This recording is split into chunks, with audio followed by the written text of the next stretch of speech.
ये video lecture जो है क्लास 8th के लिए जो है रिकॉर्ड किया जा रहा है। आज हम क्वेश्चन नंबर 5 को जो है डिस्कस करने जा रहे हैं। डाटा हैंडलिंग एक्सरसाइज 5.2 की का 5वां क्वेश्चन है। इसके अंदर क्या है, the number of students in A hostel speaking different languages is given below. हमारे पास एक टेबल दिया गया है जहाँ पे नंबर ऑफ स्टूडेंट्स दिए गए और कौन सा बच्चा जो है कौन सी लैंग्वेज को जो है बोलता है वो सारा डिस्कस किया गया। अब अगर हम टेबल को देखेंगे तो यहाँ पे जो है लैंग्वेजेस का नाम है हिंदी है, इंग्लिश है, मराठी है, तमिल है, बंगाली है। अब अगर हम नंबर ऑफ स्टूडेंट्स की बात करेंगे, 40 बच्चे जो है हिंदी जानते हैं, 12 इंग्लिश, 9 मराठी और 7 तमिल और 4 Bengali. Total number of students कितने, 72 है। अब अगर हम सेम क्वेश्चन नंबर 3 और 4 के अंदर जैसे हमने किया था, fractional part of Hindi language अगर हम करेंगे, कितने हिंदी बोलने वाले हैं, 40 बचे। 40 को हम डिवाइड करेंगे किससे, 72 से। तो आंसर क्या आएगा, 5/9, क्योंकि 8 के टेबल से ये दोनों उड़ते, 8 5 40, 8 9 72, यानी कि 5/9। अब अगर हम सेंट्रल एंगल हिंदी लैंग्वेज का देखेंगे तो 5/9, तो जो कि हमारे पास फ्रैक्शन बनी थी, तो इसको हम मल्टीप्लाई करेंगे 360 के साथ, क्योंकि पाई चार्ट हमें ड्रा करना है इसके लिए, और एक सर्कल जो है 360 डिग्री का होता है। तो इसको मल्टीप्लाई 360 के साथ किया तो ये 9 1 9 9 ये कैंसिल हो जाता है दोनों, तो ये 49 40 360, ये आंसर क्या आ जाता है, 200। यानी कि central angle language Hindi language कितने लोग बोलने वाले हैं, 200%। अब उसके बाद हम फ्रैक्शन पाई चार्ट को भी एक बार चेक करेंगे, वहां पे भी एक बार चेक कर लेना, पहले एक बार समझो। तो fractional part of English language अगर हम देखें, इंग्लिश बोलने वाले कितने, ऊपर देखो जरा, 12/72। तो इसको उड़ाएंगे तो 12 1 12, 12 6 72, यानी कि 1/6 आंसर आ जाता है फ्रैक्शन इंग्लिश लैंग्वेज का। अब अगर हम सेंट्रल एंगल देखेंगे तो 1/6 मल्टीप्लाई बाई 360 करेंगे तो ये 60 डिग्री आ जाता है, यानी कि 6 1 6 6 6 36, 0 बच जाता है, ये आंसर आ जाता है 60 डिग्री। तो मैं यहाँ पे एक बार चेक नहीं करवा सकता हूँ, क्योंकि मेरे पास अभी पेंसिल प्रेजेंट नहीं, क्योंकि ये किसी की काफ़ी है तो अच्छा नहीं लगता है। ऐसे एक बार मैं दिखा लेता हूँ, 6 1 6 6 6 36, तो यहाँ पे 0 बचा था, ये 0 यानी कि 60 बचा, तो एक बार पता चल गया।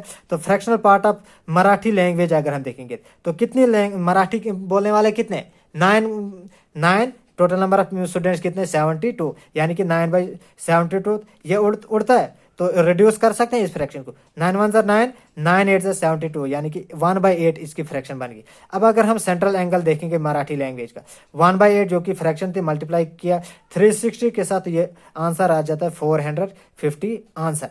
तो इसी के साथ अगर हम देखेंगे लैंग्वेज तमिल लैंग्वेज का, तमिल लैंग्वेज को अगर हम देखेंगे, फ्रैक्शन कितनी थी, तमिल लैंग्वेज गाने वाले कितने, 7 बचे, 7 स्टूडेंट्स जो तमिल बोलते हैं। 7 बाई फ्रैक्शन क्या बनेगी, 7/72। अगर हम इसको उड़ाएंगे, ये उड़ता है, नहीं उड़ता। तो अब हम सेंट्रल एंगल अगर हम निकालेंगे तमिल लैंग्वेज का, तो 7/72 मल्टीप्लाई बाई 360 आता है, जो कि 35 आता है, जो कि नेक्स्ट पेज के ऊपर मैंने लिख के रखा है। यहाँ पे जो है 35 आंसर आ जाता है। अब अगर हम बंगाली लैंग्वेज का फ्रैक्शन देखेंगे, बंगाली बोलने वाले कितने, 4 स्टूडेंट्स हैं, यानी कि 4/72 इसकी फ्रैक्शन बनेगी। अब अगर हम सेंट्रल एंगल देखेंगे, सॉरी ये उड़ता है, 4 1 4 4 18 72, यहाँ पे यानी कि 1/18 इसकी फ्रैक्शन बनेगी। सेंट्रल एंगल देखेंगे बंगाली लैंग्वेज का, 1/18 मल्टीप्लाई बाई 360 डिग्री, जो कि 20 डिग्री के बराबर इसका आ जाता है। अब अगर हम पाई चार्ट देखेंगे, मैंने पहले ही बताया था, 200% लोग क्या स्टूडेंट्स क्या बोलते हैं, हिंदी लैंग्वेज को। इसके अलावा अगर हम देखें इंग्लिश लैंग्वेज कितने बोलने वाले हैं, 60 डिग्री। तो मराठी लैंग्वेज कितने बोलने वाले हैं, 45 डिग्री, तमिल 35 और बंगाली 20 डिग्री। इसी के साथ अब अगर हम देखेंगे, क्योंकि अब हमने एक्सरसाइज 5.3 पढ़नी, उसके लिए जो है पहला क्वेश्चन थोड़ी सी इंट्रोडक्शन है प्रोबेबिलिटी के ऊपर। प्रोबेबिलिटी क्या होती है, number of favourable events divide by total number of events. ये मैंने यहाँ पे दिखा लिया है। तो फेवरेबल इवेंट्स को हम एम से डिनोट करते हैं, एन को सॉरी एम से हम फेवरेबल इवेंट्स को मेंशन करते हैं, और एन से जो है नंबर ऑफ टोटल इवेंट्स को मेंशन करते हैं। अब अगर हम देखेंगे इसकी डेफिनेशन को एक बार देखेंगे, probability is defined as favourable number of outcomes to the total number of outcomes, यानी कि हमारे हक में कितने इवेंट्स आए और टोटल नंबर ऑफ इवेंट्स जो है वो कितने थे, ये जो है प्रोबेबिलिटी होती है। अब प्रोबेबिलिटी के कुछ नोट्स है। प्रोबेबिलिटी जो है एक इम्पॉसिबल इवेंट का अगर हम प्रोबेबिलिटी निकालेंगे तो 0 होती है। श्योर इवेंट यानी कि जो सच में जो प्रोबेबिलिटी है आई तो वो श्योर इवेंट की हो सकती है, या तो सर्टेन इवेंट्स, यानी कि अगर मैंने टास्क किया या तो हेड आएगा या तो टेल आएगा, ये इसकी प्रोबेबिलिटी है। जो सही में आता है या तो हेड आता है या तो हेड आता है या तो टेल आता है, ये प्रोबेबिलिटी होती है। अब अगर हम देखेंगे एक इवेंट की प्रोबेबिलिटी अगर हम देखेंगे तो 0 to 1 होती है। अब अगर हम देखेंगे एक इवेंट हमारे पास ए है, इसकी प्रोबेबिलिटी देखेंगे, प्रोबेबिलिटी ऑफ इवेंट ए यानी कि favourable sure events plus probability of unsure events जो किसके बराबर होती है, 1 के बराबर होती है। अब अगर हम इसके अलावा देखेंगे इवेंट्स क्या होता है, इवेंट्स क्या होता है, each outcome of an experiment make an event. अब हम कोई भी चीज़ करते हैं, जैसे मेरे पास एक कॉइन है, उसको मैंने ऊपर टास्क किया, अब या तो हेड आया या तो टेल आया, ये क्या हमारे पास ये एक इवेंट है।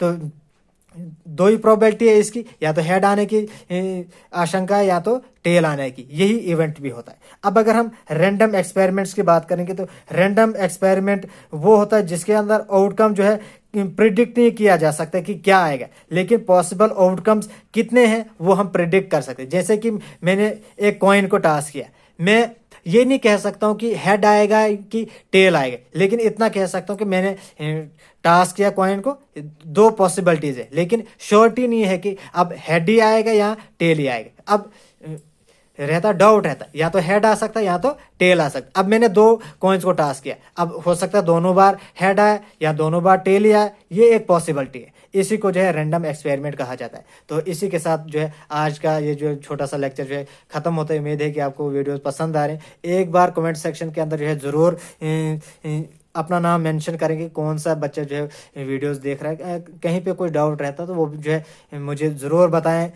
या डायरेक्ट मैसेज के ज़रिए बताएं, या यहीं पे जो है कमेंट सेक्शन के अंदर बताएं। Thanks for watching.